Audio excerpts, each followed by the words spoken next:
Capítulo 1. El silencio del constructor. En un mundo que grita, el verdadero poder se encuentra en el silencio. Vivimos en una era donde todos quieren mostrar, donde cada movimiento se exhibe, cada idea se publica, cada paso se comparte. Pero el ruido no construye grandeza. El ruido distrae. El ruido te roba la esencia. Mientras el mundo compite por ser visto, los verdaderos creadores están ocultos, trabajando, diseñando, observando, sembrando en secreto lo que un día el mundo admirará sin entender cómo lo hicieron. Porque el éxito no se anuncia, se demuestra. Nunca le digas a la gente lo que haces. No porque temas que te lo arrebaten, sino porque el alma de tus proyectos necesita silencio para crecer. Las ideas son como semillas. Si las expones demasiado pronto, el viento de la opinión las arranca antes de que germinen. Hay cosas que solo florecen en la oscuridad, cuando nadie las mira, cuando solo tú crees en ellas. Los imperios, los inventos, las revoluciones que cambiaron la historia nacieron en la mente silenciosa de alguien que trabajó sin buscar aplausos. Edison no publicó su proceso mientras fracasaba 1000 veces antes de crear la bombilla. Ford no subió fotos de su taller cuando el mundo se reía de su sueño de un automóvil para las masas. Disney no contó a todos sus amigos que había hipotecado su futuro por una idea llamada Mickey Mouse. Lincoln no hizo alarde de su derrota tras derrota, la soportó en silencio, hasta que el destino lo llamó a dirigir una nación quebrada. Todos ellos entendieron que el poder no se comparte en su gestación. Se comparte en su manifestación.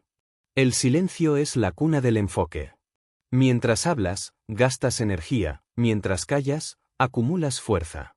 Cada palabra que lanzas al aire es un fragmento de poder que entregas a otros. Hablar demasiado es negociar tu visión con la duda ajena. Cada vez que explicas tus planes, das permiso para que alguien los contamine con su miedo, con su incredulidad, con su mediocridad. Y la mediocridad es contagiosa. Mata más sueños que el fracaso. El verdadero constructor entiende que el silencio no es debilidad, sino estrategia. El guerrero no anuncia sus batallas, el artista no muestra su obra inacabada, el sabio no presume su sabiduría. Todos saben que la exposición temprana debilita el alma del proceso. El ruido alimenta el ego, pero el silencio fortalece la visión. En silencio creces, en silencio te afilas, en silencio te preparas para cuando el mundo no pueda ignorarte más. El silencio es también una declaración. Cuando dejas de hablar y empiezas a actuar, el mundo siente tu movimiento aunque no digas nada. Porque la acción tiene una frecuencia más alta que las palabras. La acción no discute, no justifica, no convence, simplemente demuestra. Y cuando demuestras, el ruido se calla. Los grandes siempre han entendido esto. Andrew Carnegie construyó su fortuna mientras otros discutían sobre política. Henry Ford revolucionó la industria mientras los demás se burlaban de su visión. Nikola Tesla trabajaba solo, en laboratorios oscuros, imaginando un mundo iluminado por energía invisible. No necesitaban aprobación. No necesitaban comprensión. Porque sabían algo que el resto olvida, las mentes pequeñas no pueden entender los planes grandes. Por eso, guarda tus proyectos. No por miedo, sino por respeto. Respeto a tu proceso, respeto a tu propósito, respeto al tiempo que la grandeza necesita para formarse. Cada semilla tiene su propio ritmo. Si la desentierras cada día para mostrarla, nunca crecerá. La paciencia es parte del arte del silencio. Mientras el mundo busca validación, tú busca transformación. La validación es ruido, la transformación es verdad. La validación te hace dependiente, la transformación te hace libre. Cuando trabajas en silencio, no necesitas que nadie te aplauda, porque el acto mismo de avanzar se convierte en tu recompensa. El silencio no significa aislamiento, significa enfoque. No significa esconderte, significa proteger tu energía. Hay una diferencia entre la soledad y el silencio. La soledad es ausencia, el silencio es presencia. En el silencio te escuchas, te entiendes, te afilas. Descubres lo que realmente quieres, lo que realmente eres, lo que realmente estás dispuesto a hacer. Muchos fracasan no por falta de talento, sino por exceso de exposición. Hablan tanto de sus planes que su mente confunde hablar con hacer. El cerebro libera la misma dopamina cuando anuncias un proyecto que cuando lo cumples. Por eso tantos se quedan en la idea y nunca llegan a la ejecución. Porque confundieron la emoción del anuncio con el poder de la acción. El silencio te salva de esa trampa. Trabajar en silencio es un pacto contigo mismo. Es decirte, no necesito que me vean para saber quién soy. Es mirarte al espejo y prometerte que cumplirás, aunque nadie lo espere. Es entrenar el alma para la consistencia, no para el reconocimiento. Los que logran cosas grandes no lo hacen para demostrar nada a nadie. Lo hacen porque no pueden no hacerlo. Porque el fuego dentro de ellos es más fuerte que la opinión fuera. Y ese fuego crece en el silencio. Porque en el silencio no hay distracciones, no hay espectadores, no hay juicios. Solo estás tú y tu trabajo. Tú y tu propósito. Tú y el peso de lo que aún no existe, pero sabes que debe existir. El silencio también enseña humildad. Te recuerda que no eres el centro del universo, que tu obra importa más que tu nombre, que tu misión es más grande que tu ego. El silencio te entrena a servir al propósito, no a la vanidad. Los grandes artistas, los grandes inventores, los grandes líderes siempre fueron servidores de algo más grande que ellos mismos. Por eso el tiempo los honra. La disciplina silenciosa es el lenguaje de los que saben que el mundo no necesita más habladores, sino más hacedores. La palabra convence, el ejemplo transforma. El silencio te obliga a construir sin depender de la opinión, y eso te vuelve invencible. Hay un poder sagrado en trabajar sin ser visto. En despertarte antes que los demás, cuando el mundo duerme, y dar un paso más hacia tu visión. En cerrar la puerta, apagar las distracciones y sumergirte por completo en el arte de crear. En ese momento, el tiempo se detiene. La mente entra en flujo. El ruido desaparece. Solo existe la obra. Solo existe el propósito. Esa es la alquimia del silencio, convierte la duda en claridad, el miedo en movimiento, la soledad en poder. Mientras otros buscan reconocimiento, tú creas resultados. Mientras otros hablan de lo que harán, tú ya lo estás haciendo. Mientras otros esperan el momento perfecto, tú lo estás construyendo. El silencio no es vacío. Es energía contenida. Es un huracán que se forma bajo la superficie, invisible para el mundo, hasta que llega el momento exacto en que nadie puede detenerlo. El silencio es la incubadora de la grandeza. Nunca le digas a la gente lo que haces. Déjalos ver el resultado y preguntarse cómo lo lograste. Déjalos creer que fue suerte, que fue talento, que fue destino. No necesitas corregirlos. Porque mientras ellos especulan, tú sigues avanzando. El silencio es tu ventaja. La discreción es tu poder. Y cuando llegue el momento, cuando tu trabajo hable por sí solo, cuando tus resultados griten más alto que cualquier palabra, entonces entenderás que el silencio fue tu mejor aliado. Porque lo que se construye sin ruido, no puede ser destruido por el ruido. Así empieza todo, no con una explosión, sino con un susurro. No con un anuncio, sino con una decisión. No con una multitud, sino con un alma en silencio, comprometida con su visión. Capítulo 2. La mente del estratega, como el pensador silencioso domina el juego. El silencio no solo es un refugio, es un campo de entrenamiento para la mente que planea sin ser vista. En un mundo donde la mayoría reacciona, el estratega se anticipa. Mientras los demás se dejan llevar por la prisa, él observa. Mientras los impulsivos se ahogan en la necesidad de demostrar, él aprende el lenguaje de los movimientos invisibles. La mente del estratega no se deja arrastrar por la emoción del momento ni por la urgencia de la aprobación. Piensa con distancia, siente con propósito y actúa con precisión. Cada decisión es una jugada medida, cada acción un paso calculado hacia un destino que solo él conoce. El estratega entiende que el juego de la vida no se gana con velocidad, sino con claridad. Que no siempre vence el más rápido, sino el que mejor comprende el terreno. El que puede ver lo que otros no ven, el que puede esperar lo que otros no soportan. Porque en un mundo obsesionado con el movimiento, la paciencia se ha vuelto una forma de poder. El estratega es aquel que puede permanecer inmóvil mientras todos corren en círculos, sabiendo que el momento correcto vale más que 1000 movimientos erráticos. La historia está llena de estrategas silenciosos, hombres y mujeres que conquistaron no por ruido, sino por visión. Napoleón observaba a sus enemigos durante horas antes de atacar, calculando cada flanco con precisión matemática. Sun Tzu escribió que la guerra se gana antes de pelear, en la mente del general que conoce tanto a su enemigo como a sí mismo. Leonardo da Vinci planificaba sus inventos durante años en la quietud de su estudio, imaginando máquinas imposibles antes de que el mundo siquiera pudiera entenderlas. Estos hombres no improvisaban, ejecutaban. No hablaban de su plan, lo convertían en historia. El estratega moderno no libra guerras con espadas, sino con decisiones. Su campo de batalla es el tiempo, su arma la concentración, su enemigo la distracción. Mientras el resto se dispersa entre 1000 objetivos, él afina su propósito hasta convertirlo en un rayo. No se deja arrastrar por las modas ni por la opinión de la multitud, porque entiende que las masas son volátiles, pero la visión es eterna. La mente del estratega no busca ser comprendida, busca crear un resultado tan poderoso que hable por sí mismo. El pensamiento estratégico comienza con la observación.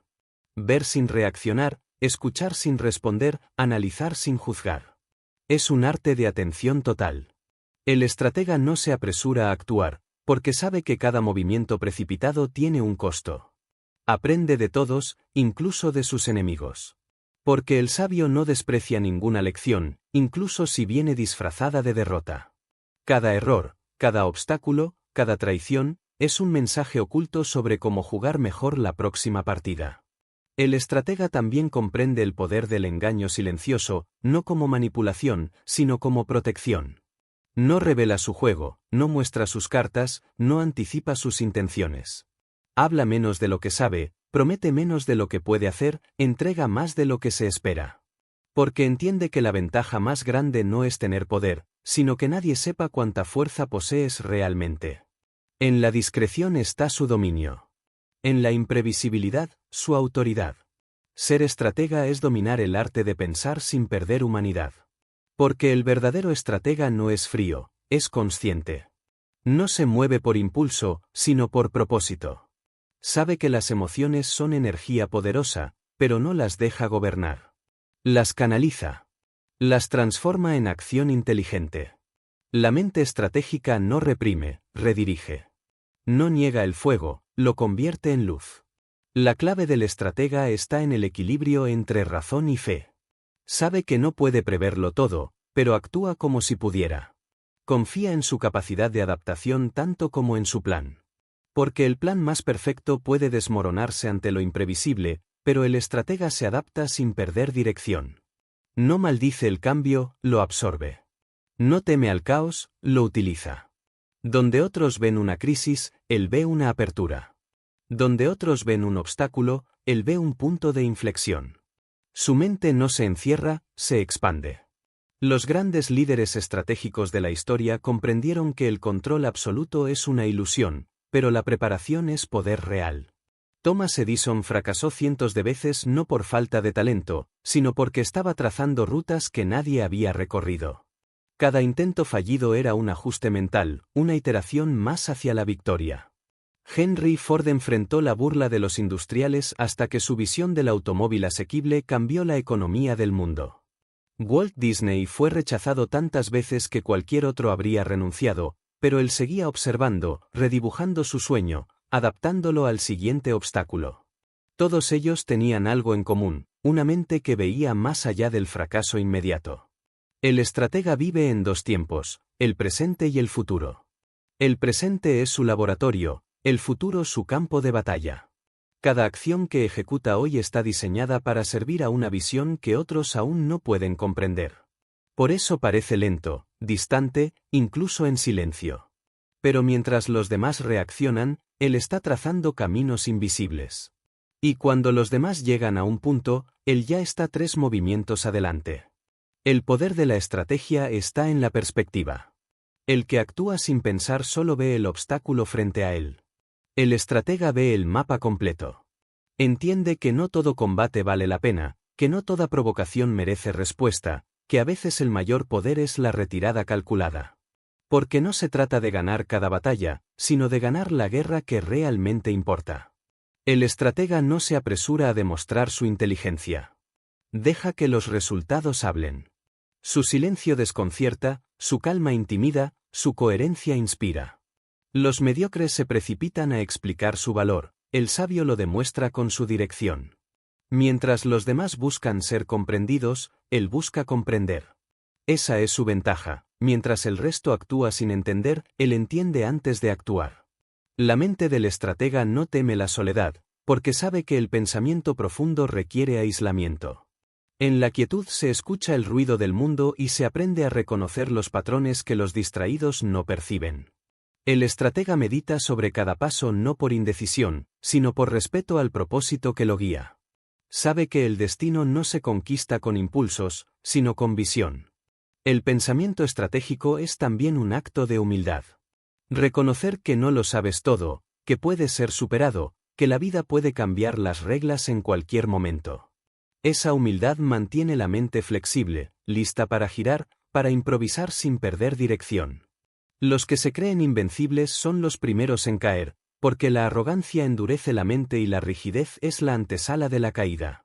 El estratega sabe que los planes pueden fallar, pero el propósito no. Su foco no está en los medios, sino en el fin.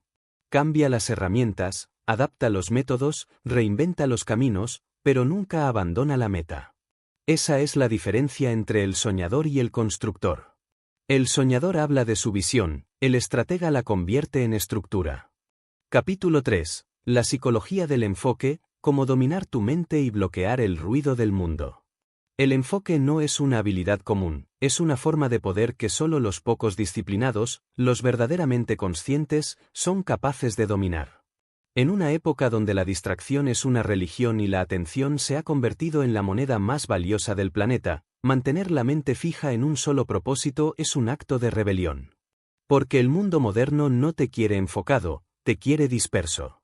Quiere que tu mente se fragmente en 1000 direcciones, que tu energía se divida, que tus pensamientos sean pasajeros, volátiles, débiles. El sistema en el que vives prospera con tu falta de concentración, porque un ser humano distraído es predecible, manipulable y dócil. Pero un ser humano enfocado, aquel que puede aislar el ruido y sostener una dirección durante años, ese ser es peligroso, impredecible, incontrolable. El enfoque es el arma del maestro. No el talento, no la suerte, no los recursos, el enfoque. La diferencia entre los grandes y los mediocres no está en lo que saben, sino en su capacidad para permanecer. Permanecer cuando todos cambian de dirección, permanecer cuando el aburrimiento llega, permanecer cuando el mundo ofrece distracciones brillantes y fugaces. El que domina su atención, domina su destino. Porque donde va tu enfoque, va tu energía. Y donde va tu energía, florece tu realidad. Pero mantener el enfoque en un mundo diseñado para romperlo requiere más que fuerza de voluntad, requiere conciencia. Tienes que entender cómo funciona tu mente, cómo te engaña, cómo te sabotea. La mente es un campo de batalla invisible donde tus sueños se enfrentan a tus impulsos, donde tu visión lucha contra tu deseo de gratificación inmediata. Cada vez que eliges posponer lo importante para hacerlo fácil, pierdes territorio mental. Cada vez que te distraes, cedes poder. La atención es una forma de energía vital, y cada notificación, cada conversación sin sentido, cada comparación innecesaria te roba un fragmento de esa energía. Los grandes genios de la historia fueron guardianes de su atención. Leonardo da Vinci podía pasar días enteros observando cómo se movía el agua, estudiando el vuelo de un pájaro, analizando los músculos de un cuerpo. No porque tuviera más talento que los demás, sino porque tenía una concentración feroz. Thomas Edison trabajaba jornadas de 20 horas sin levantar la cabeza del laboratorio, porque entendía que la inmersión total es la única manera de forzar a la mente a descubrir lo imposible. Nikola Tesla caminaba solo, durante horas, visualizando mentalmente cada detalle de sus inventos antes de construirlos. Ellos no competían con otros, competían con su propia dispersión. El enfoque es una forma de silencio interior. Es apagar el mundo para encenderte a ti. Es decirle no a 1000 cosas para poder decirle sí a lo que importa. Porque el enfoque no es añadir, es eliminar. No es hacer más, es hacer menos con más intención. El enfoque es la ciencia de la exclusión. Los distraídos viven acumulando, los enfocados viven depurando. Pero la mente humana teme el vacío, teme la monotonía. Por eso se refugia en el ruido. Porque el ruido da la ilusión de movimiento, aunque no haya progreso. La gente confunde actividad con avance, y eso es lo que destruye su poder. El enfoque, en cambio, requiere quietud, requiere lentitud, requiere profundidad. Requiere estar tan comprometido con un propósito que el aburrimiento no te distraiga, que la demora no te frustre, que la falta de reconocimiento no te detenga. El verdadero enfoque es un acto espiritual. Porque no solo requiere concentración mental, sino dominio emocional. No puedes mantener la atención si tus emociones gobiernan tus pensamientos. La mente se fragmenta cada vez que reaccionas, cada vez que te ofendes, cada vez que te comparas. Por eso los grandes líderes, los grandes creadores, los grandes pensadores aprendieron a calmar su sistema emocional antes de crear. El autocontrol es la base del enfoque. No puedes construir nada duradero si vives reaccionando. El enfoque también exige fe. Fe en el proceso, fe en el tiempo, fe en ti mismo. Porque cuando eliges concentrarte en una sola dirección, el mundo entero parecerá empujarte hacia otra. Habrá momentos en que no verás resultados, en que parecerá que nada avanza, en que dudarás si elegiste bien. Pero el enfoque no necesita resultados inmediatos, necesita convicción. Porque la convicción es lo que mantiene viva la dirección cuando no hay evidencia visible. Los grandes logros de la humanidad nacieron del enfoque prolongado. La luz eléctrica, la imprenta, el teléfono, la computadora, los motores, los puentes, las vacunas, todo fue producto de mentes que se negaron a saltar de un proyecto a otro. La genialidad no es un destello, es una acumulación. Una mente enfocada durante años en una sola pregunta termina cambiando el mundo. Pero en la era moderna, la atención es el nuevo petróleo. Las empresas luchan por tu enfoque, las redes sociales diseñan algoritmos para robarlo, los medios lo fragmentan, las distracciones lo drenan. Vivimos rodeados de armas mentales creadas para que nunca puedas sostener una línea de pensamiento más de 5 minutos. Y eso no es casualidad, el poder reside en quien controla la atención colectiva. Si logran dispersarte, ya no necesitas cadenas. Tu mente se vuelve tu prisión. Por eso, cultivar enfoque hoy es un acto revolucionario. Es un rechazo a la mediocridad, una defensa del alma. Significa volver a poseer tu mente, volver a decidir en qué piensas, en qué inviertes tus horas, a quién le entregas tu energía. Es mirar al mundo y decir, no me van a domesticar con distracciones. Es recuperar la soberanía interior. El enfoque también se nutre del propósito. No puedes mantener tu mente firme si no sabes por qué haces lo que haces. El propósito es el imán que guía la atención. Sin propósito, la mente salta como un animal sin dirección. Con propósito, se convierte en un láser. Y un láser, incluso siendo luz, corta el acero. Esa es la diferencia entre los que se dispersan y los que construyen, unos viven en luz difusa, otros en luz concentrada. El enfoque no es natural, se entrena. Y el entrenamiento comienza con la disciplina de decir no. No a lo que roba tu tiempo, no a lo que alimenta tu ego, no a lo que distrae tu visión. Cada no que pronuncias a lo trivial es un sí silencioso a tu grandeza. Pero pocos están dispuestos a hacerlo, porque decir no implica perder placeres inmediatos. Y el precio del enfoque siempre es el sacrificio.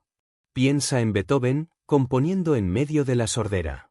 En Stephen Hawking, escribiendo teorías inmortales desde una silla inmóvil. En Marie Curie, encerrada en su laboratorio mientras el mundo la ignoraba.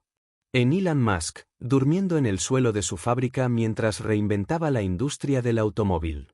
Todos ellos entendieron que el enfoque no es comodidad, es compromiso. Que mientras los demás buscan distracción, el verdadero creador busca concentración.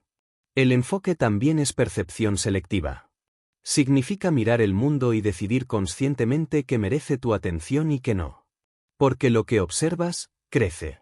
Lo que ignoras, muere.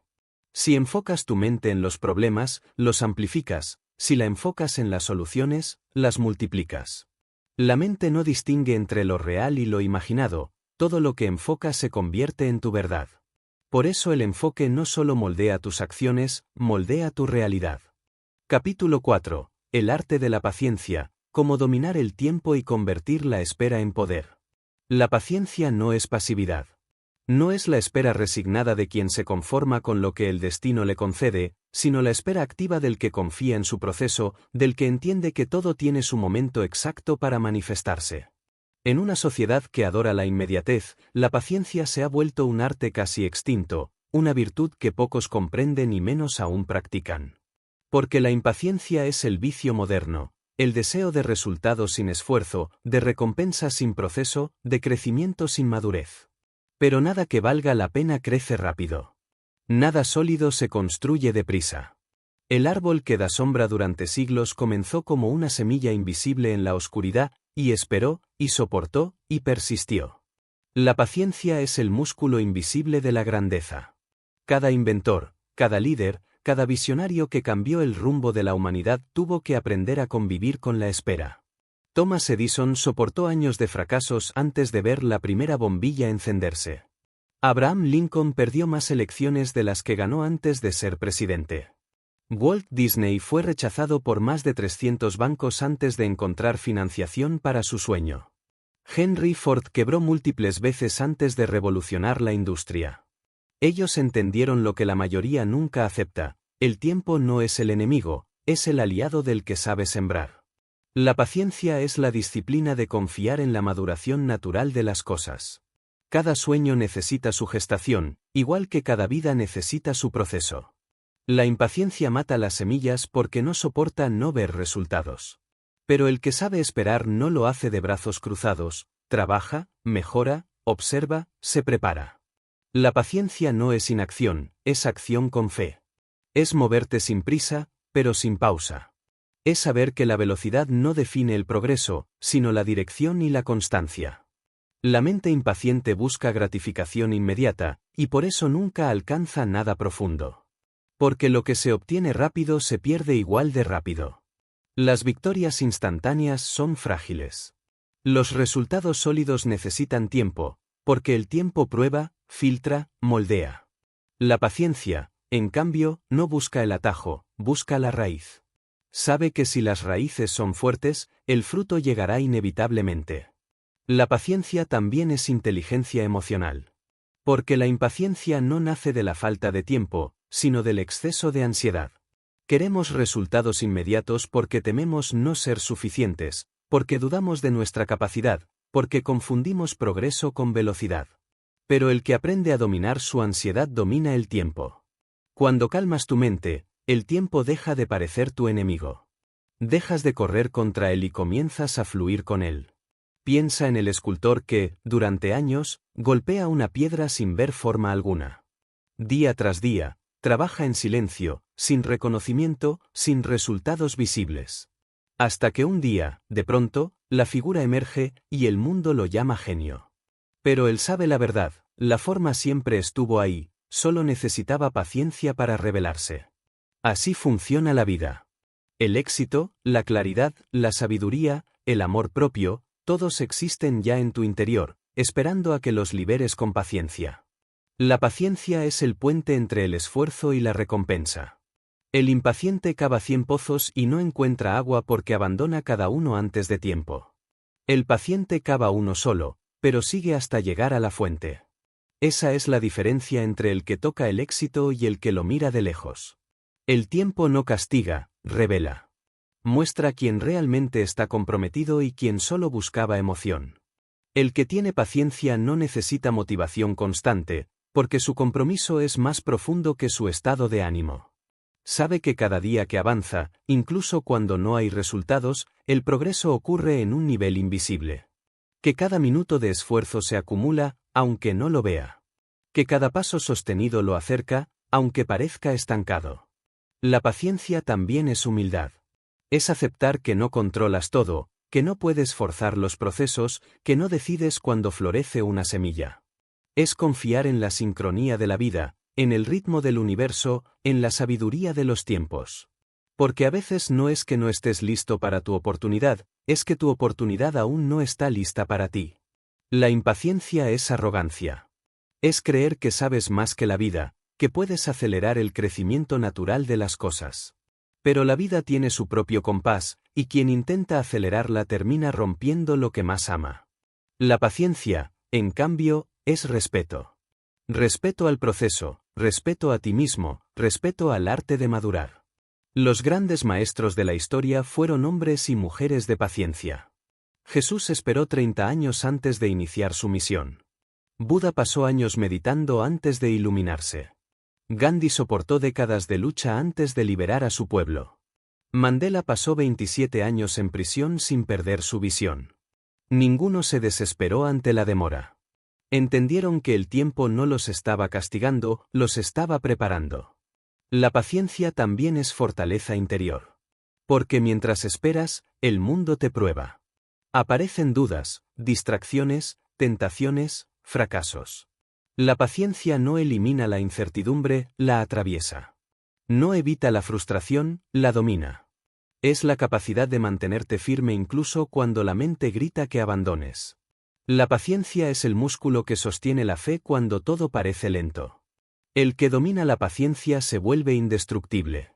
Porque ya nada lo desespera, ya nada lo saca de su centro. Sabe que el tiempo trabaja para él, no contra él. Y mientras los demás se frustran, él sigue avanzando con serenidad. Porque el que sabe esperar en calma, acelera su progreso sin notarlo. La paciencia también te enseña a disfrutar el proceso. Porque cuando dejas de obsesionarte con el resultado, comienzas a amar el camino. Descubres que cada paso tiene valor, que cada día de esfuerzo contiene belleza, que cada pequeño avance es una victoria. La paciencia convierte el trabajo en arte. El arte de la paciencia también consiste en dominar tu diálogo interno. Porque la impaciencia no viene del entorno, sino de la mente que no soporta la incertidumbre. La mente impaciente busca control, y cuando no lo tiene, crea sufrimiento. Pero el que aprende a confiar, a soltar, a fluir, encuentra paz incluso en la espera. Y esa paz lo convierte en maestro de sí mismo. La paciencia también es una forma de fe en acción. Fe no es creer que algo ocurrirá mágicamente, sino saber que, si sigues caminando, inevitablemente llegarás. Es entender que el tiempo es un colaborador, no un obstáculo. Que cada demora tiene una razón, aunque no la veas todavía. Que lo que hoy parece retraso puede ser protección. A veces la vida te hace esperar porque está alineando las piezas del tablero. Te está preparando para sostener lo que pides. Te está moldeando para que, cuando llegue el momento, no solo lo recibas, sino que lo mantengas. Porque el tiempo no premia al que llega rápido, sino al que llega preparado. La paciencia es también un signo de sabiduría. El sabio no reacciona a cada cambio, no se desespera por cada obstáculo, no se quiebra ante cada demora. Observa, evalúa, comprende, espera. No porque no sienta urgencia, sino porque sabe que la urgencia ciega. El que actúa desde la prisa comete errores que el tiempo luego cobra. El que actúa desde la paciencia avanza menos, pero con precisión. Capítulo 5. La mentalidad del inquebrantable, cómo convertir el dolor en fortaleza y las heridas en poder. Hay un tipo de fuerza que no se enseña, no se compra, no se hereda. Una fuerza que no nace del éxito, sino del sufrimiento. Una fortaleza que no se aprende en los días de gloria, sino en las noches donde el alma sangra en silencio. Esa fuerza es la que tienen los inquebrantables. Aquellos que fueron rotos, rechazados, humillados, y aún así siguieron caminando. Aquellos que conocieron la oscuridad tan de cerca que ya no le temen. Aquellos que entendieron que el dolor no era un enemigo, sino un entrenamiento. Porque la vida no te fortalece con ternura, te fortalece con pruebas. No te pule con halagos, sino con golpes. No te enseña con aplausos, sino con pérdidas. Cada herida que cargaste, cada lágrima que escondiste, cada noche en que pensaste rendirte, te estaba formando. Estaba forjando el acero de tu espíritu, el témpel de tu carácter, la profundidad de tu sabiduría. La adversidad no llega para destruirte, llega para revelarte. Para mostrarte quién eres realmente cuando se derrumba todo lo superficial. Ser inquebrantable no significa no sentir dolor. Significa que aunque el dolor te atraviese, no permites que te defina. Significa que puedes llorar, gritar, caer, pero nunca quedarte allí. Significa que cuando la vida te tumba, te levantas con más fuerza. Que cuando el mundo te cierra una puerta, tú construyes otra. Que cuando pierdes todo, aún conservas lo más importante, tu voluntad de seguir. La historia de los grandes está escrita con lágrimas, no con comodidad. Lincoln perdió a su hijo mientras luchaba por mantener unida a una nación. Edison fue llamado fracasado miles de veces antes de iluminar el mundo. Ellen Keller, ciega y sorda, aprendió a comunicarse y se convirtió en símbolo de superación para millones. Nelson Mandela soportó 27 años de encierro sin perder su esperanza. Cada uno de ellos fue probado hasta el límite. Pero todos compartían un rasgo, la mentalidad del inquebrantable. El inquebrantable entiende que el dolor es temporal, pero la rendición es permanente. Que cada desafío tiene fecha de caducidad, pero su actitud no. Que no se trata de eliminar el sufrimiento, sino de trascenderlo.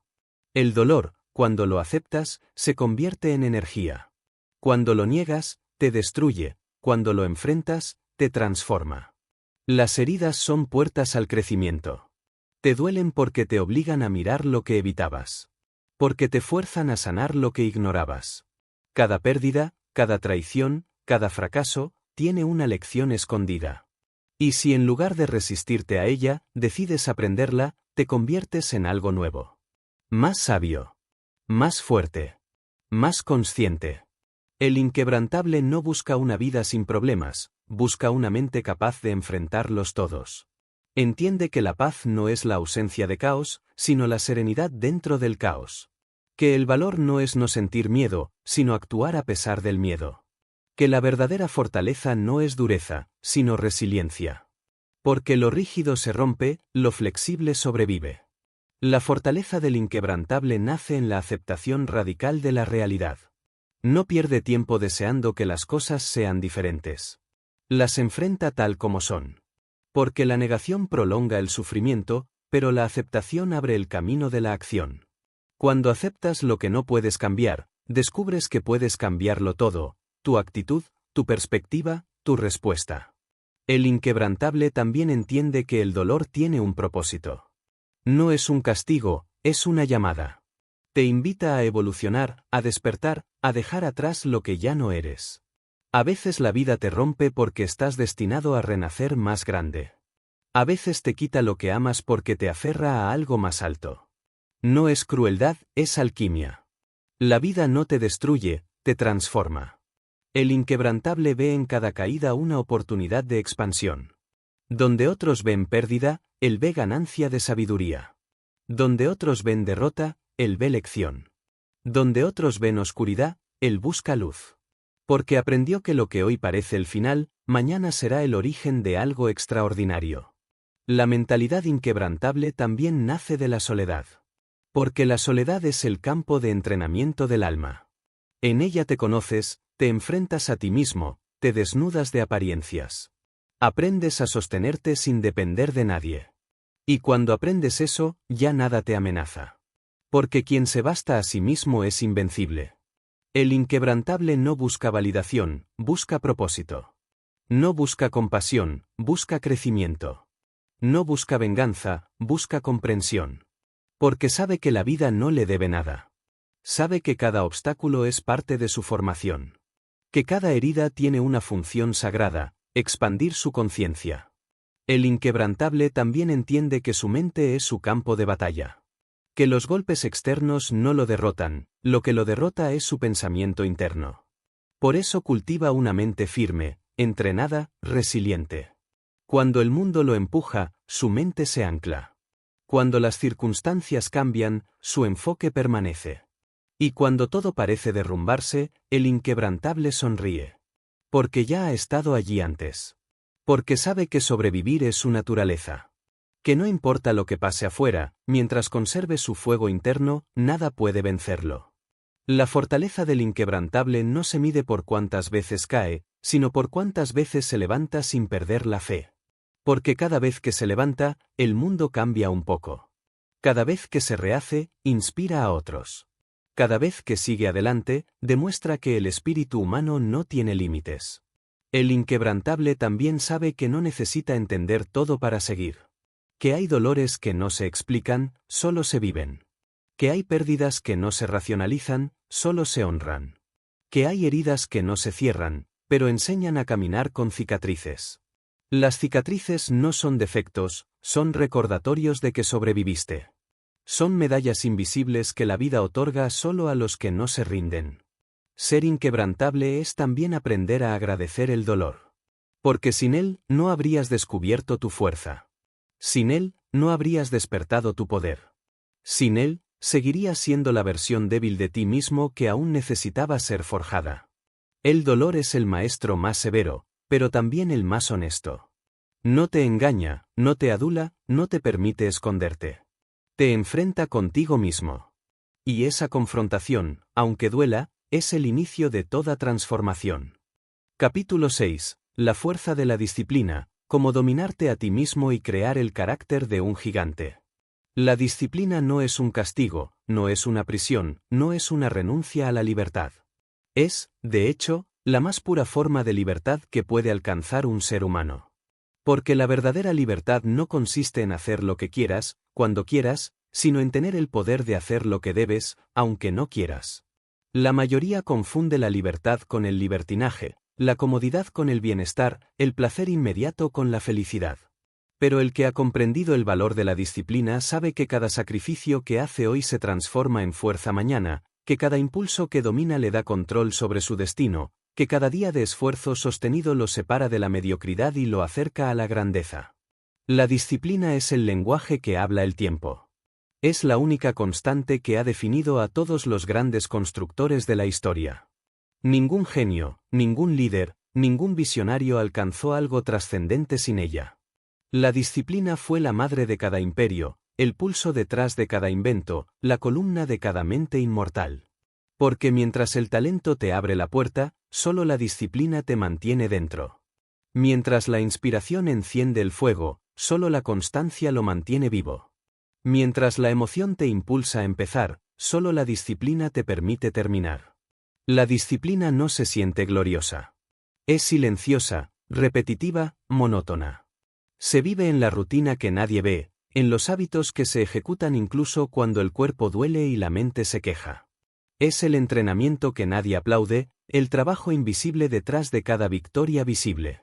Porque los días de gloria se construyen con años de disciplina anónima.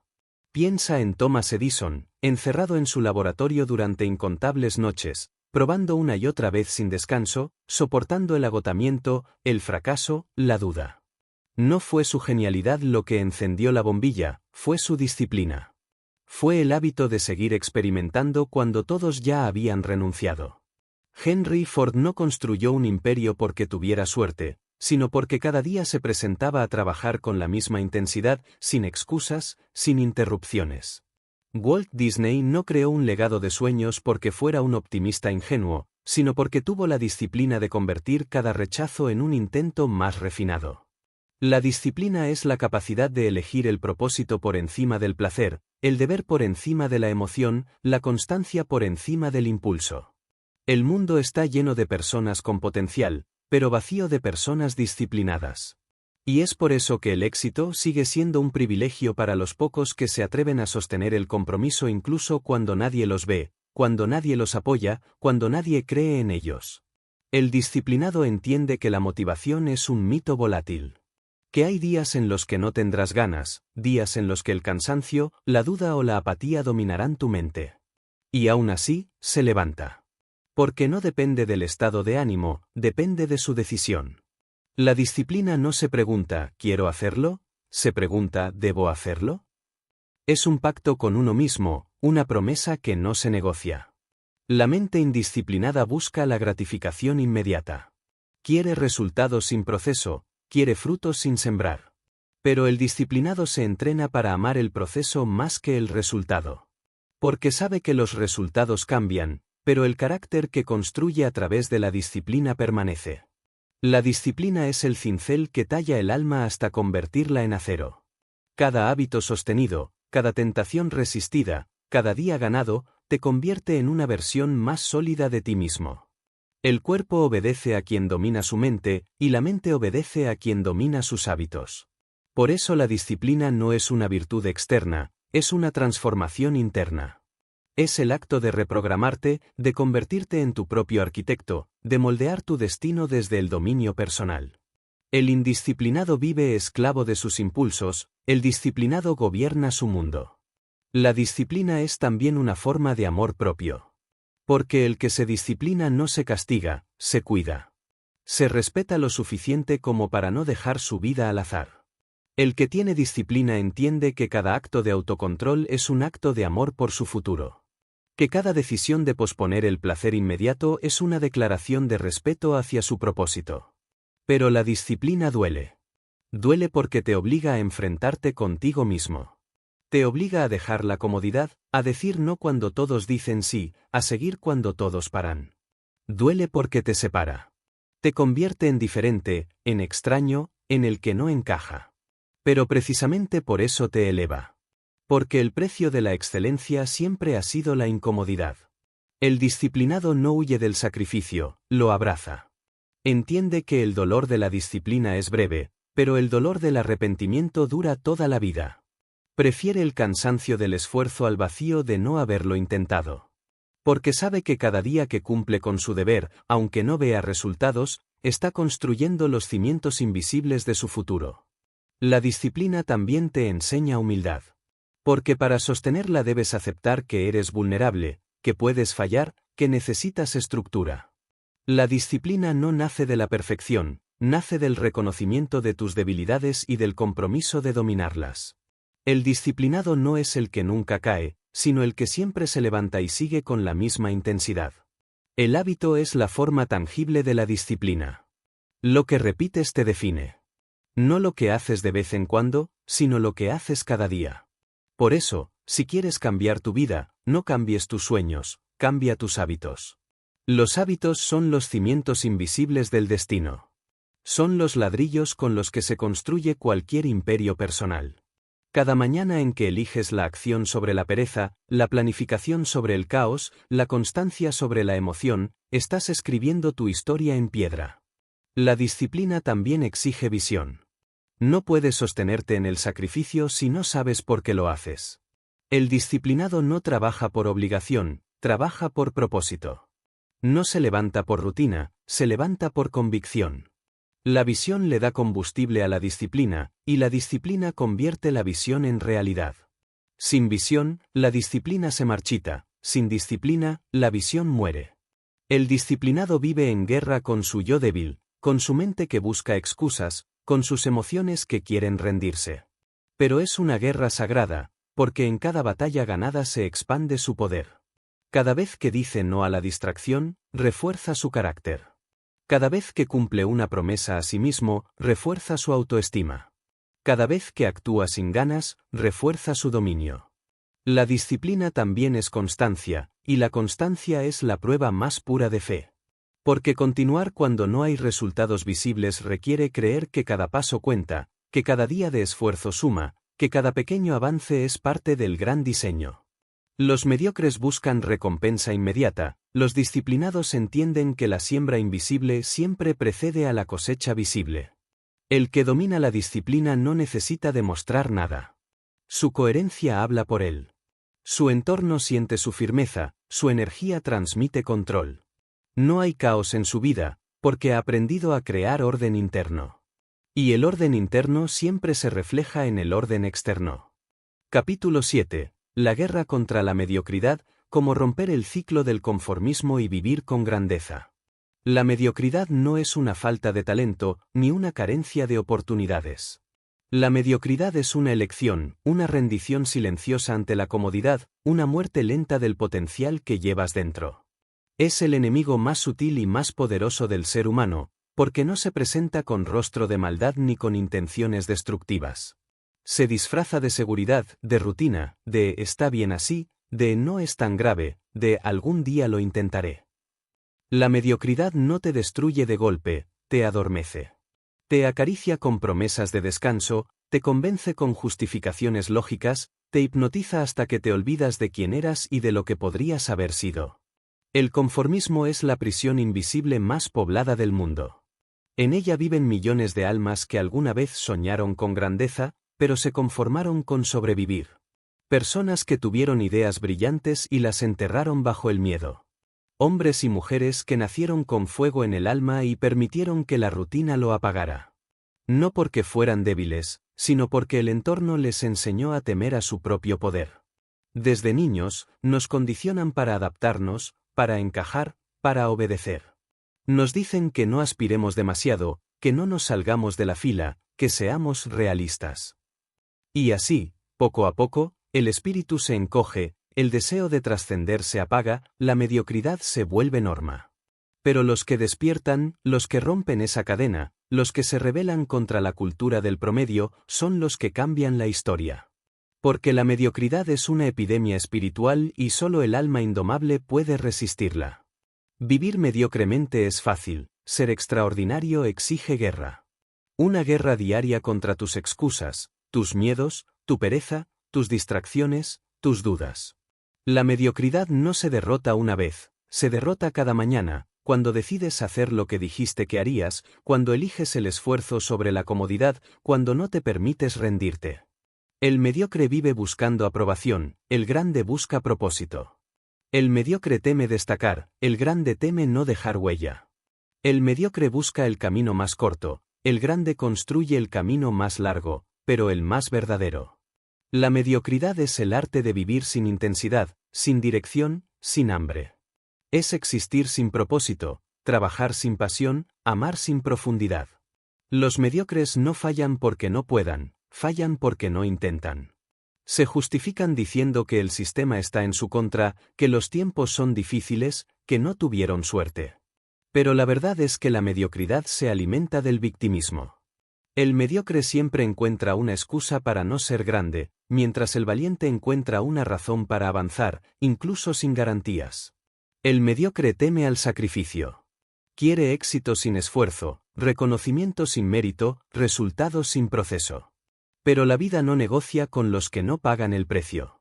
Los grandes pagan con horas, con sudor, con lágrimas, con soledad, con rechazo. Pero también son los únicos que cosechan libertad, plenitud, legado. La mediocridad vive en la mente de quien teme cambiar.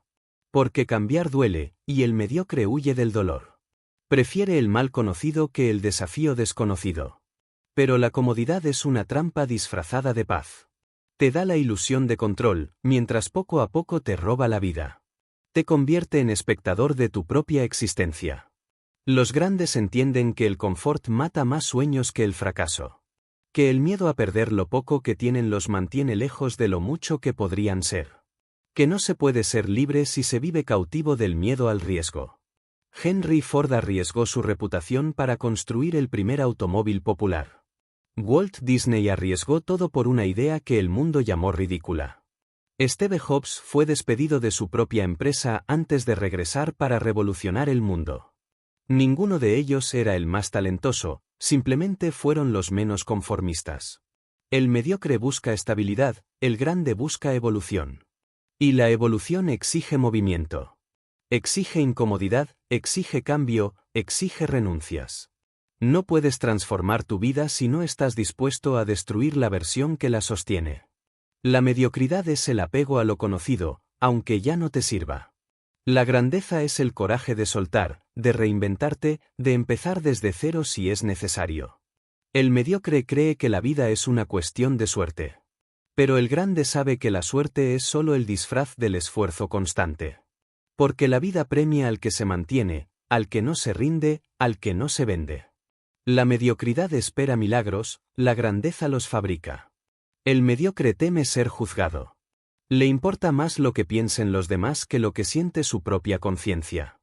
Vive atrapado en el miedo a parecer loco, ambicioso, diferente. Pero toda revolución comenzó con alguien dispuesto a parecer loco.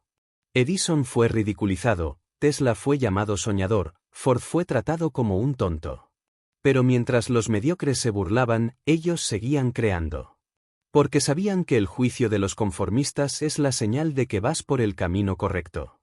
El mediocre busca placer, el grande busca propósito.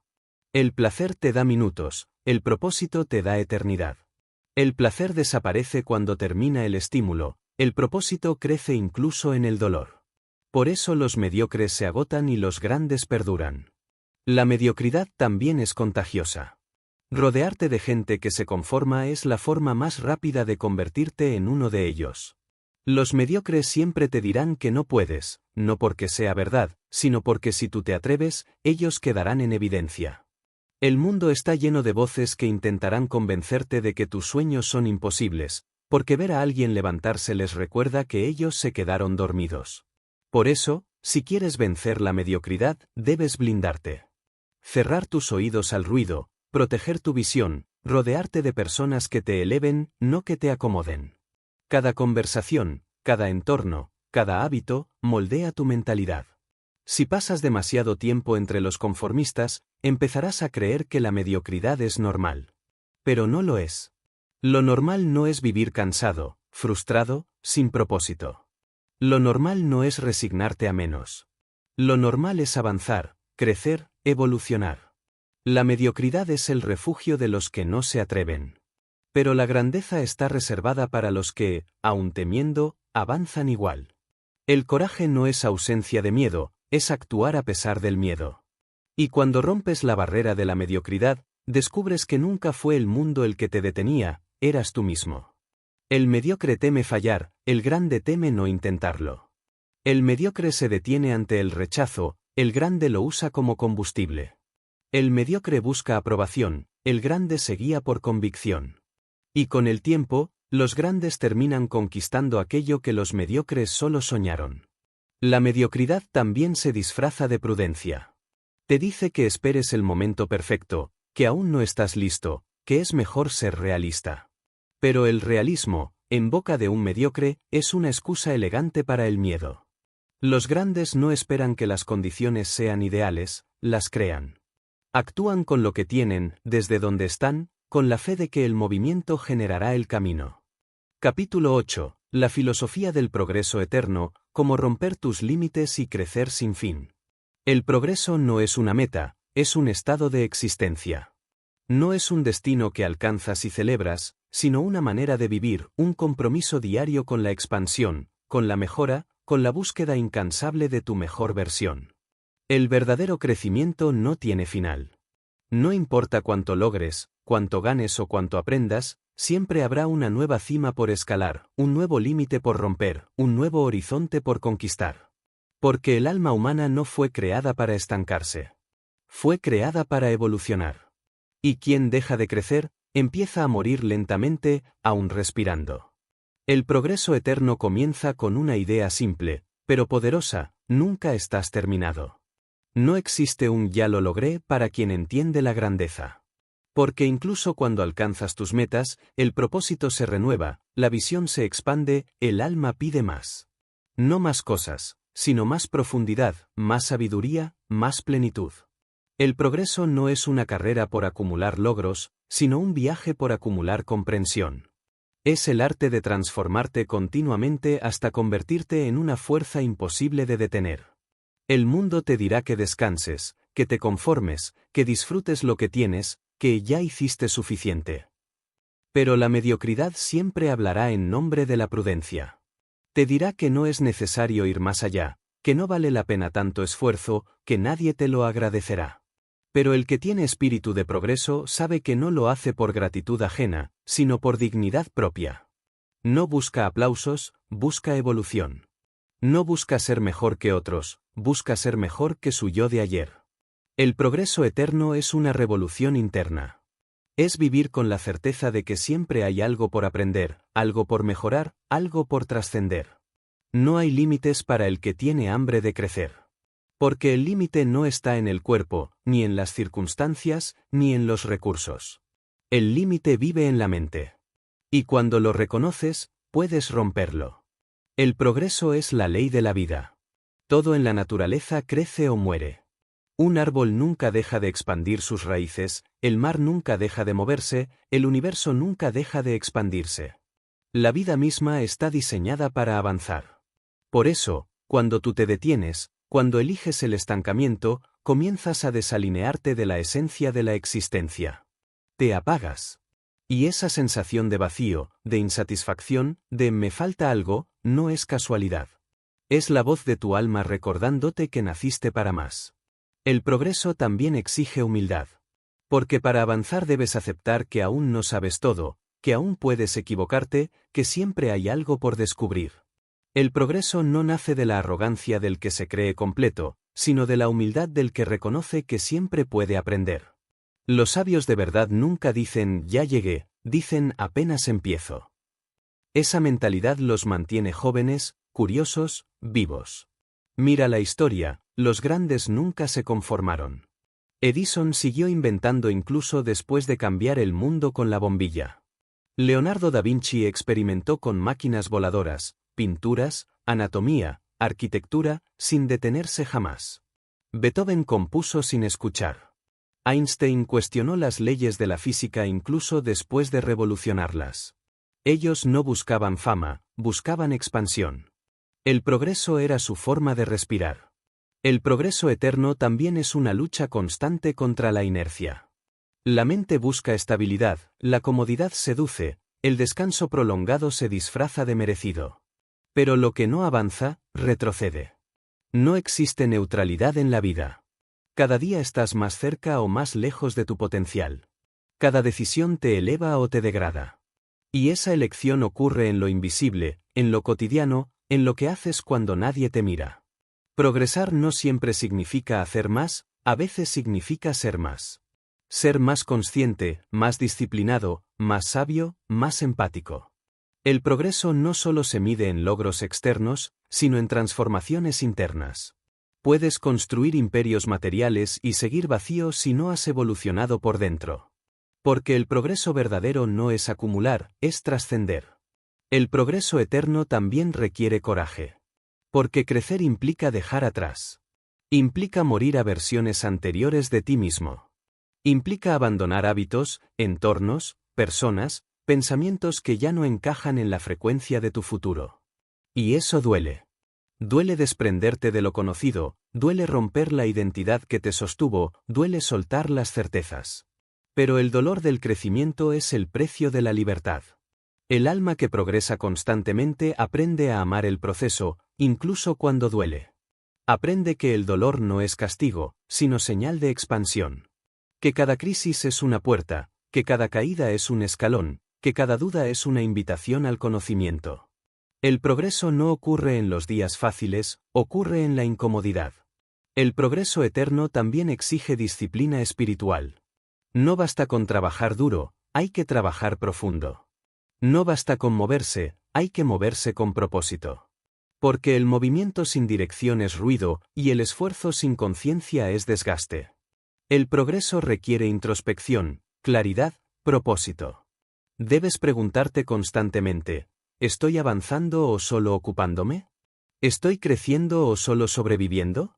El progreso también tiene un enemigo silencioso, el orgullo. Porque cuando logras algo, la mente tiende a creer que ya lo sabe todo, que ya es suficiente. Pero el orgullo detiene el flujo del crecimiento. El progreso eterno requiere la humildad de empezar una y otra vez. De volver a ser aprendiz incluso después de haber sido maestro. El orgullo te encierra, la humildad te expande. El progreso eterno no tiene que ver con velocidad, sino con constancia. No importa cuán lento avances, siempre que no te detengas. El progreso no se mide en kilómetros recorridos, sino en días sostenidos. Cada día que eliges mejorar un poco, aunque nadie lo vea, aunque nadie lo aplauda, estás cumpliendo con la ley del progreso. El progreso también te exige renunciar al pasado. No puedes avanzar si sigues mirando atrás. No puedes crear un futuro nuevo mientras revives las heridas del ayer. El pasado puede enseñarte, pero no debe gobernarte. El progreso requiere presencia. Porque solo desde el presente puedes construir el siguiente nivel. El progreso eterno también implica aprender a reinventarte. El mundo cambia, las circunstancias cambian, los caminos cambian. Si no evolucionas con ellos, quedas atrás. La adaptabilidad no es debilidad, es inteligencia. El progreso no siempre consiste en avanzar recto, a veces consiste en cambiar de dirección sin perder el propósito.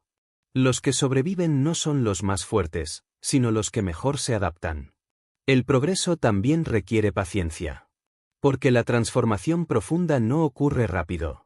El árbol no crece de la noche a la mañana, el océano no cambia su marea en un instante. El progreso no es un salto, es una serie de pasos sostenidos. El impaciente busca resultados inmediatos y abandona, el que comprende el progreso sigue caminando sin importar cuánto tarde. El progreso eterno también es una responsabilidad. Porque una vez que has crecido, ya no puedes volver a fingir ignorancia. No puedes traicionar la conciencia que has alcanzado. El que crece tiene el deber de usar su sabiduría para servir, para inspirar, para elevar a otros. El progreso personal se convierte en progreso colectivo cuando lo compartes.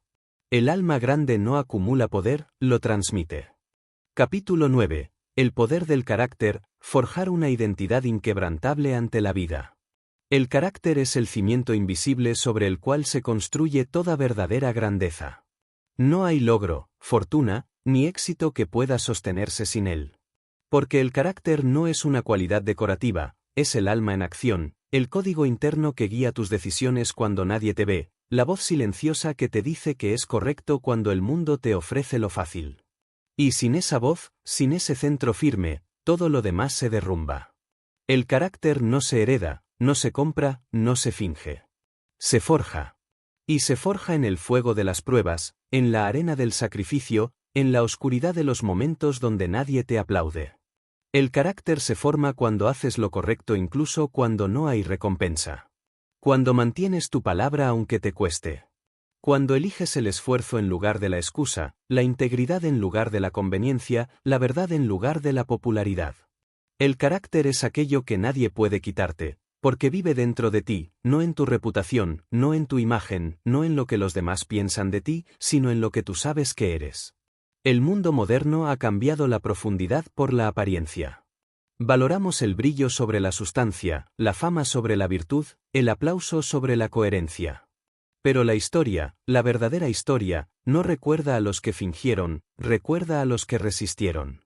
Porque el carácter no se mide en los días de éxito, sino en los días de prueba. No se demuestra cuando todo va bien, sino cuando todo se rompe y tú no. Cada generación tiene su batalla. La nuestra es contra la superficialidad, contra la fragilidad moral, contra la inconstancia. Vivimos en un tiempo donde todo se acelera, donde la atención se dispersa, donde los principios se diluyen. Pero precisamente por eso, el carácter se ha vuelto el recurso más escaso y más valioso. Tener carácter hoy es un acto de rebelión. Es negarse a flotar con la corriente. Es caminar con firmeza cuando todos corren detrás del ruido. El carácter es el eje que mantiene tu vida alineada. Sin él, el talento se desperdicia, la inteligencia se pervierte, el poder corrompe. Puedes tener visión, pero sin carácter, esa visión se vuelve egoísta. Puedes tener fuerza, pero sin carácter, esa fuerza destruye. El carácter es la brújula moral que da dirección a todas tus capacidades. Sin él, cualquier éxito es una ruina disfrazada. La construcción del carácter no ocurre en la comodidad. Nadie desarrolla fortaleza moral cuando todo sale bien. El carácter se forja cuando el dolor te prueba, cuando la adversidad te sacude, cuando la tentación te llama, cuando la injusticia te desafía. Cada vez que la vida te pone entre lo fácil y lo correcto, estás forjando tu carácter. Y cada decisión que tomas en esa encrucijada define quién eres realmente. Abraham Lincoln dijo una vez: casi todos los hombres pueden soportar la adversidad, pero si quieres probar el carácter de un hombre, dale poder. Porque el poder revela lo que el sufrimiento esconde. El carácter verdadero no se ve en la derrota, se ve en la victoria. Porque cuando tienes poder para hacer lo que quieras, es tu carácter el que decide lo que harás. El carácter también se mide por la coherencia. No por lo que predicas, sino por lo que practicas. No por lo que dices, sino por lo que haces. Vivimos rodeados de palabras vacías, promesas incumplidas, discursos huecos. Pero el carácter habla en silencio, en los actos pequeños, en los detalles invisibles. Es la puntualidad del responsable, la honestidad del humilde, la perseverancia del que cumple, la lealtad del que no traiciona aunque nadie lo vea. El carácter también se forma en la soledad. Porque solo en silencio puedes escuchar tu conciencia. En el ruido, todo parece justificable, en el silencio, todo se aclara. El carácter no se construye con aprobación externa, sino con convicción interna. Es esa voz dentro de ti que te dice, haz lo correcto, aunque nadie te lo reconozca. El carácter también exige coraje. Porque ser íntegro en un mundo que premia la conveniencia es difícil. Requiere valor para decir no cuando todos dicen sí, para mantenerte firme cuando otros se doblan, para seguir creyendo en la verdad cuando mentir parece más rentable. El carácter no busca agradar, busca respetarse. Y quien se respeta a sí mismo, aunque pierda aplausos, nunca pierde dignidad. El carácter también se demuestra en la forma en que tratas a los demás. No en cómo tratas a los poderosos, sino en cómo tratas a los que no pueden darte nada. Tu carácter se revela en el trato que das al mesero, al empleado, al desconocido. Porque el respeto no depende de jerarquías, depende de humanidad. El carácter no es rigidez, es coherencia. No se trata de ser inflexible, sino de tener principios firmes y mente abierta. El carácter maduro no impone, inspira. No juzga, comprende. No grita su moralidad, la vive. El carácter fuerte no nace del ego, nace de la humildad. El carácter también se alimenta del dolor. Porque cada traición, cada fracaso, cada pérdida, te ofrece la oportunidad de endurecer tu corazón o de purificarlo. El carácter se fortalece cuando eliges no volverte amargo. Cuando eliges perdonar, no por debilidad, sino por fortaleza. Cuando eliges seguir amando a pesar del rechazo. Cuando eliges mantener tu nobleza en un mundo que celebra la frialdad. El carácter no es perfección, es integridad. Es poder mirar atrás y decir, fallé, pero no traicioné mis valores. Es poder mirar al espejo y no avergonzarte de quien ves. Es saber que aunque nadie más lo sepa, tú cumpliste con tu conciencia. El carácter también es disciplina. Porque ser fiel a tus principios requiere entrenamiento diario. Requiere recordar quién eres cada mañana, incluso cuando el mundo intenta convertirte en otra cosa. El carácter no se construye con una gran decisión, sino con 1000 pequeñas decisiones coherentes. Cada vez que eliges el esfuerzo sobre la pereza, la verdad sobre la mentira, la responsabilidad sobre la excusa, estás reforzando tu carácter. Los grandes de la historia entendieron que el carácter era su verdadera obra maestra. George Washington no se convirtió en padre fundador por su intelecto, sino por su integridad. Nelson Mandela no cambió Sudáfrica solo con ideales, sino con dignidad. Mahatma Gandhi no lideró una revolución por fuerza, sino por moral. Jesús no transformó la humanidad con poder, sino con carácter. Todos ellos fueron hombres de principios antes que de fama. El carácter también se prueba en los momentos de tentación. Porque el éxito puede corromper más que el fracaso. Cuando las puertas se abren, cuando los halagos llegan, cuando el ego crece, es el carácter el que te mantiene humilde. La humildad no es pensar menos de ti, es pensar menos en ti. Es recordar que todo logro es préstamo, que todo poder conlleva responsabilidad, que todo privilegio debe ser usado para servir. El carácter también implica autoconocimiento. No puedes ser íntegro si no sabes quién eres. El carácter fuerte no es el que imita valores ajenos, sino el que descubre los suyos y los defiende. Conocerte es el primer acto de poder, mantenerte fiel a ti mismo, el segundo. El carácter se vuelve indestructible cuando tu identidad ya no depende de la aprobación de nadie. Capítulo 10. El camino del guerrero mental, cómo dominar la mente y convertir la voluntad en poder. El campo de batalla más importante no está afuera, está dentro de ti. El enemigo más peligroso no es el que te critica, te traiciona o te rechaza, sino el que vive en tu cabeza y te susurra dudas, miedos, excusas y limitaciones. La guerra mental es la más antigua y la más decisiva. Porque quien domina su mente, domina su vida. Y quien no la domina, aunque conquiste el mundo, será esclavo de sí mismo. El guerrero mental es aquel que ha comprendido que la mente es un arma, pero que sin entrenamiento, esa arma se vuelve en su contra. Tu mente puede ser tu mejor aliada o tu peor carcelera. Puede elevarte al cielo o hundirte en el abismo. Cada pensamiento es una semilla, y lo que siembras en ella se convierte en tu realidad. Si alimentas la mente con miedo, vivirás en miedo. Si la nutres con fe, vivirás con poder. La mente es un jardín, y tú eres su jardinero. Lo que crece dentro de ti determina lo que florece fuera de ti. Ser un guerrero mental significa asumir la responsabilidad total de tus pensamientos. Significa dejar de culpar al entorno, a las circunstancias o al pasado, y comenzar a gobernarte desde adentro. Porque nada externo tiene más poder sobre ti que lo que tú mismo permites. Nadie puede hacerte sentir inferior sin tu consentimiento. Nadie puede controlarte si tú controlas tu mente. Pero dominar la mente no es un acto simple. Requiere entrenamiento, paciencia y sobre todo, vigilancia. La mente no se somete con fuerza bruta, sino con conciencia. No se conquista con rigidez, sino con claridad. La mente es astuta, rebelde, caprichosa. Quiere comodidad, quiere placer inmediato, quiere seguridad. No quiere disciplina, no quiere cambio, no quiere esfuerzo. Por eso, ser un guerrero mental significa ir en contra de su programación natural. La mente, sin control, es un tirano. Con control, es un sabio. Por eso el primer paso del guerrero mental es observarla. Ver sus pensamientos sin identificarse con ellos. Comprender que tú no eres tu mente, que tú eres quien la observa. El pensamiento es una herramienta, no tu identidad. Cuando logras crear distancia entre lo que piensas y lo que eres, te vuelves libre. Porque el pensamiento pierde su poder sobre ti cuando dejas de creer todo lo que dice. La mayoría de las personas viven prisioneras de su diálogo interno. Se despiertan y su mente les dice, estás cansado, no eres capaz, no vale la pena, es demasiado tarde. Y lo creen.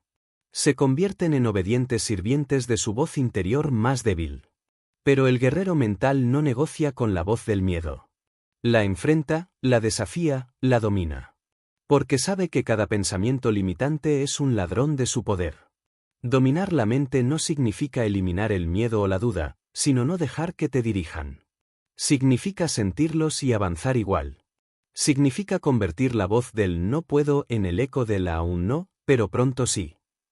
Significa programarte a ti mismo para ganar, sin importar cuántas veces hayas perdido. Los grandes de la historia fueron guerreros mentales. Cuando Edison falló 1000 veces, no vio fracaso, vio aprendizaje. Cuando Nelson Mandela pasó décadas encarcelado, no permitió que su mente se convirtiera en su celda. Cuando Viktor Frankl sobrevivió a los campos de concentración nazis, lo hizo porque comprendió que, aunque podían quitarle todo, no podían arrebatarle su libertad interior. Esa es la esencia del guerrero mental, entender que el control de tu mente es el control de tu destino. El guerrero mental no es aquel que nunca se derrumba, sino aquel que sabe reconstruirse rápido. No es el que no siente miedo, sino el que lo transforma en energía. No es el que siempre tiene claridad, sino el que avanza incluso en la confusión. Porque la mente del guerrero no busca comodidad, busca dominio. El guerrero mental vive en alerta, no en ansiedad. Observa su mente como un general observa el campo de batalla. Sabe que el enemigo se disfraza de distracción, de pereza, de autoengaño. Que cada pensamiento negativo es una emboscada. Por eso se mantiene presente, consciente, despierto. Su mente no lo arrastra, él la dirige. Dominar la mente también requiere dominar el cuerpo. Porque cuerpo y mente no son enemigos, son aliados. Un cuerpo débil crea una mente débil destruye el cuerpo. El guerrero mental cuida su energía, su descanso, su alimentación, su movimiento. No porque busque estética, sino porque entiende que la mente solo se fortalece en un templo fuerte. El guerrero mental también entrena la concentración. En un mundo donde la atención es el recurso más robado, concentrarse es un acto de poder. La dispersión es la muerte del progreso. Cada distracción que permites es una rendición ante la mente caótica. Pero el que entrena su enfoque puede hacer en una hora lo que otros hacen en un día. Porque el poder de la mente no está en su cantidad de pensamientos, sino en su dirección. El guerrero mental también domina su emoción. No reprime, canaliza. La ira se convierte en fuerza, la tristeza en profundidad, el miedo en prudencia, la frustración en motivación. La mente débil se ahoga en sus emociones, La mente fuerte las utiliza como viento en sus velas. Porque el guerrero sabe que no puede controlar lo que siente, pero sí cómo actúa ante lo que siente. El guerrero mental también comprende que el diálogo interno moldea su realidad. Cada palabra que repites en tu mente se convierte en una orden que tu cuerpo ejecuta. Si repites "no puedo", tu mente dejará de intentarlo. Si repites "es posible", tu mente buscará los caminos. Por eso, el guerrero mental elige su lenguaje con precisión quirúrgica. Nunca dice fracaso, dice aprendizaje. Nunca dice problema, dice desafío. Nunca dice imposible, dice difícil, pero alcanzable. La mente es el arquitecto invisible de tu vida. Cada pensamiento es un plano, cada emoción un ladrillo, cada creencia un cimiento. Si construyes con miedo, vivirás en ruinas. Si construyes con fe, vivirás en fortalezas. Por eso el guerrero mental no deja que nadie más dibuje su mapa mental. No permite que la negatividad ajena infecte su visión. Protege su mente como un templo sagrado. El guerrero mental también conoce la importancia del silencio. Porque la mente ruidosa no puede pensar con claridad.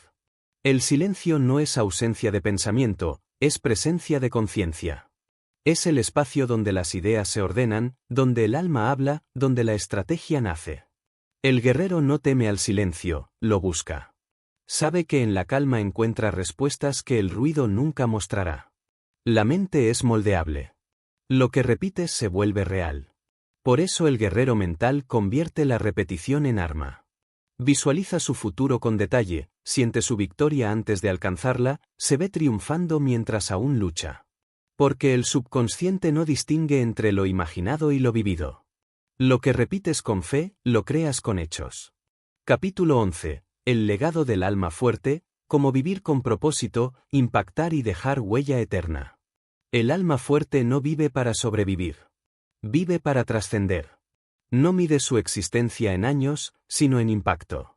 No busca dejar bienes, busca dejar sentido. No acumula cosas, acumula significado. Porque la verdadera inmortalidad no se escribe en piedra, se inscribe en las almas que tocas, en los corazones que despiertas, en las vidas que transformas con tu ejemplo, tu palabra, tu sacrificio o tu visión. Hay una fuerza silenciosa que distingue al alma fuerte del alma común, su compromiso con el propósito. Esa certeza de que vino a este mundo a dejarlo un poco mejor de lo que lo encontró. El alma fuerte no busca fama. Sabe que la fama es humo, una distorsión del ego que desaparece con el viento. Lo que busca es legado, y el legado no se construye con ruido, sino con coherencia. Se construye cuando haces lo correcto sin que te lo pidan, cuando perseveras sin que te aplaudan, cuando sirves sin esperar recompensa. Porque el legado no es lo que logras, es lo que provocas en otros. Es el eco de tu existencia resonando en las almas que tu ejemplo tocó. El alma fuerte comprende que el propósito no se encuentra, se construye. No es una revelación mística, es una decisión consciente. Decidir qué causa es tan importante para ti que estarías dispuesto a sufrir por ella, a sacrificarte por ella, a dedicarle tu vida. El propósito no siempre grita, a veces susurra. A veces llega en forma de curiosidad, de una pregunta, de un deseo persistente que no te deja en paz. Y cuando lo sigues, te das cuenta de que todo lo que viviste antes tenía sentido. El propósito es la brújula del alma. Sin propósito, la vida se vuelve repetición, rutina, ruido. Con propósito, cada día se convierte en una oportunidad para avanzar hacia algo más grande. El propósito no te da comodidad, te da significado. No te da descanso, te da dirección. Y el alma fuerte prefiere una vida con dirección a una vida sin desafíos. El alma fuerte también entiende que el propósito no se trata de ti. Se trata de lo que dejas en los demás.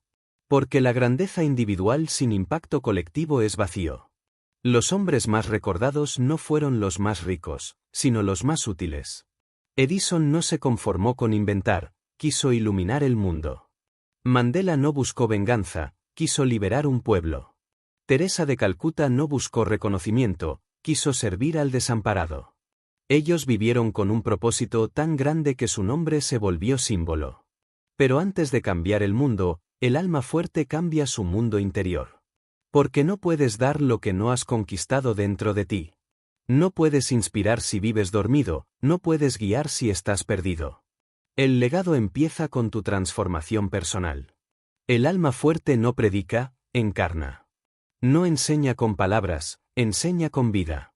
Su coherencia es su mensaje. El alma fuerte también entiende que su propósito será probado. Porque nada que valga la pena se obtiene sin resistencia. Habrá momentos de duda, de soledad, de cansancio. Habrá días en que el propósito parezca una carga, en que todo parezca inútil.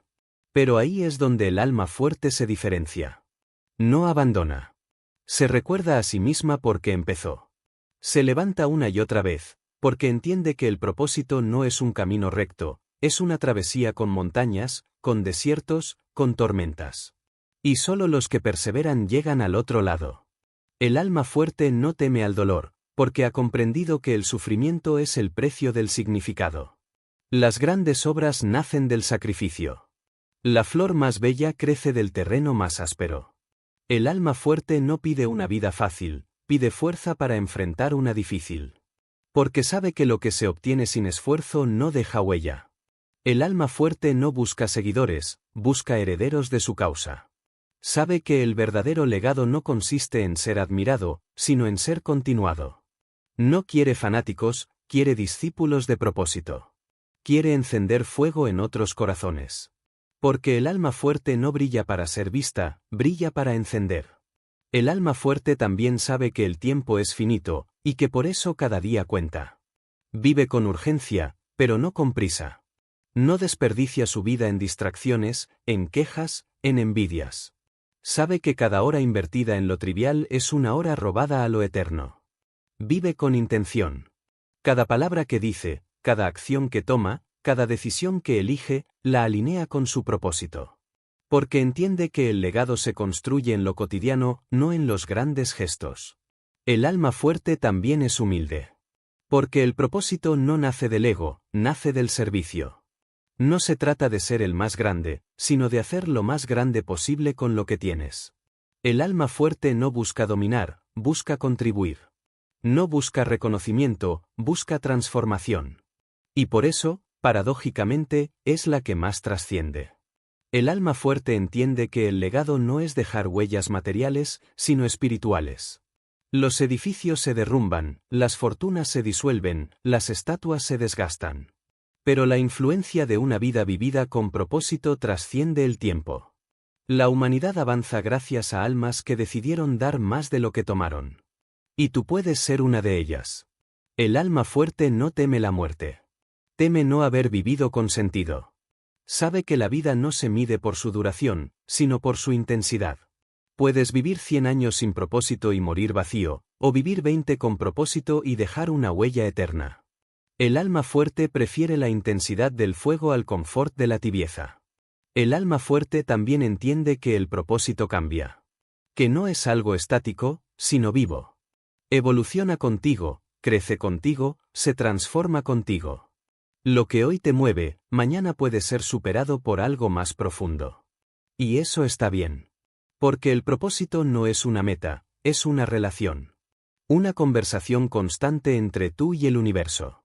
El alma fuerte también sabe que no puede agradar a todos. Porque vivir con propósito implica desagradar a los conformistas, incomodar a los mediocres, despertar a los dormidos. Y eso siempre genera resistencia. Pero el alma fuerte no busca aprobación, busca verdad. No busca aceptación, busca autenticidad.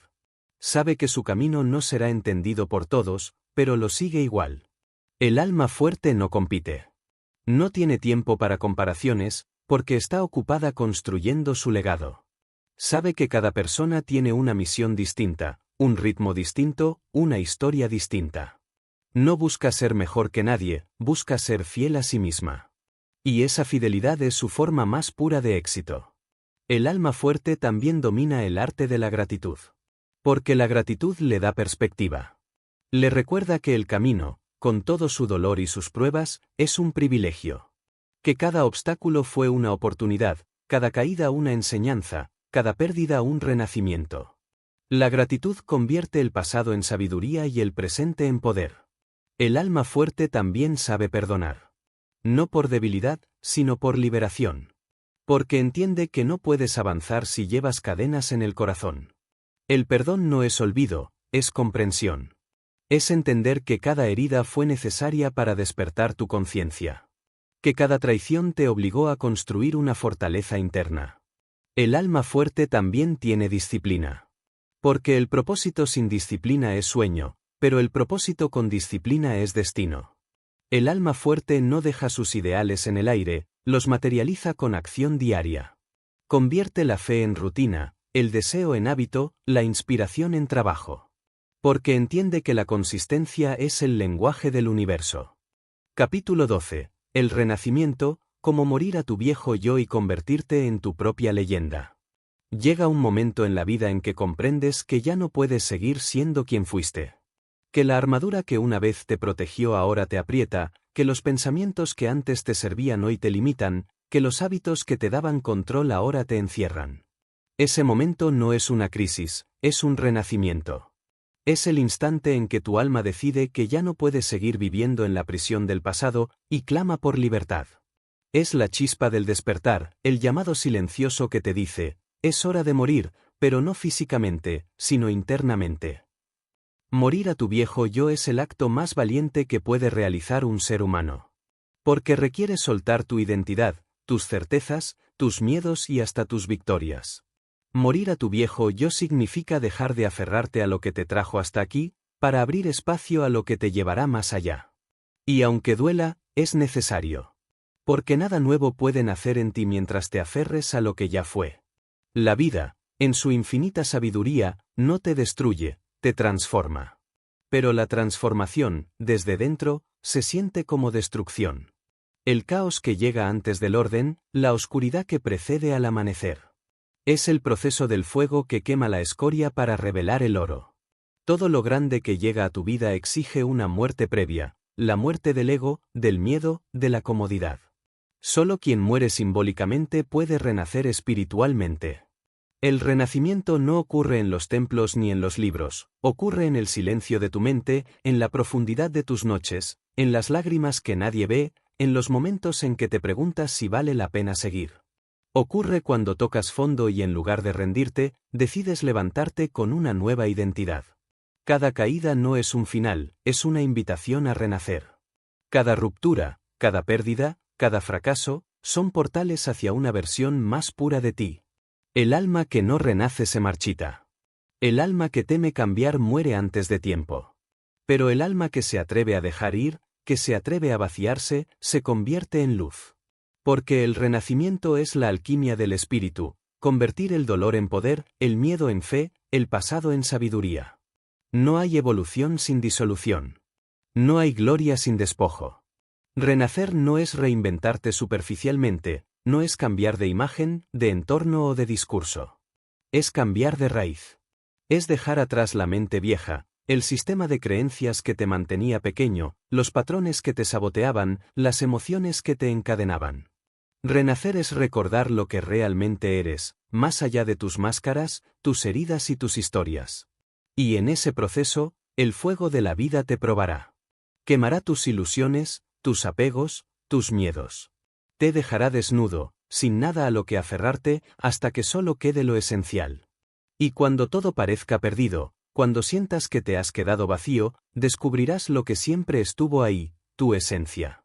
Esa parte de ti que no puede romperse, que no puede morir, que ha sobrevivido a cada tempestad. Esa chispa inmortal que es tu alma. El renacimiento es un proceso de confianza. Porque mientras estás en medio del fuego, nada tiene sentido. No ves el propósito, no ves la salida. Solo ves el caos. Pero debes recordar que el caos es el lenguaje del cambio. Que la oruga cree que su mundo termina cuando entra al capullo, sin saber que está a punto de convertirse en mariposa. Así también tú. El viejo tú debe morir para que el nuevo tú pueda volar. Pero el error más común es resistirse al proceso. Nos aferramos a lo que conocemos, incluso si nos duele. Porque lo desconocido asusta, y el ego prefiere un infierno familiar antes que un cielo incierto. Pero la vida no se detiene a esperar tu comodidad. Si te niegas a cambiar, te forzará. Si no escuchas el llamado, te romperá. Porque el universo ama tanto tu evolución que no permitirá que te estanques. Y en medio de ese renacimiento, comprenderás que todo lo que perdiste era necesario. Que las personas que se fueron, las oportunidades que no llegaron, los errores que cometiste, todo formaba parte del plan. Nada fue castigo, todo fue preparación. El renacimiento no borra tu pasado, lo purifica. No niega tus heridas, las transforma en símbolos de poder. No te cambia por completo, te revela por completo. Renacer también significa perdonarte. Porque no puedes avanzar cargando la culpa del que fuiste. Debes mirar a tu viejo yo con compasión, no con desprecio. Ese tú hizo lo mejor que pudo con la conciencia que tenía. Agradécele, despídelo, y sigue adelante. La evolución no es una condena, es un honor. Renacer también es elegir de nuevo. Elegir tus pensamientos, tus valores, tus prioridades. Elegir tu entorno, tu energía, tus metas. Elegir a quién permites entrar en tu vida y a quién decides dejar atrás. Porque no todos pueden acompañarte en tu siguiente nivel. Algunos pertenecen a tu historia, no a tu destino. Y cuando renaces, cambias la frecuencia de tu existencia. Tu energía se eleva, y con ella, tu realidad cambia. Lo que antes te hería ya no te toca. Lo que antes te asustaba ya no te intimida. Porque el renacimiento te da una nueva perspectiva. Empiezas a ver la vida no como algo que te sucede, sino como algo que tú creas. El renacimiento también te libera del tiempo. Dejas de vivir en la culpa del pasado y en la ansiedad del futuro. Empiezas a vivir en el presente con plenitud. Ya no corres detrás de nada, porque sabes que lo que te pertenece llegará. Ya no temes perder, porque comprendes que nada real puede perderse. El alma que renace vive en paz con lo que fue, con lo que es y con lo que será. El renacimiento también exige disciplina espiritual. Porque no basta con despertar una vez, debes mantenerte despierto. La mente intentará arrastrarte de nuevo al pasado, a tus viejas versiones, a tus viejos miedos. Pero cada vez que eliges la conciencia sobre la costumbre, estás reforzando tu nuevo ser. Cada día que eliges actuar desde tu nueva frecuencia, estás consolidando tu transformación.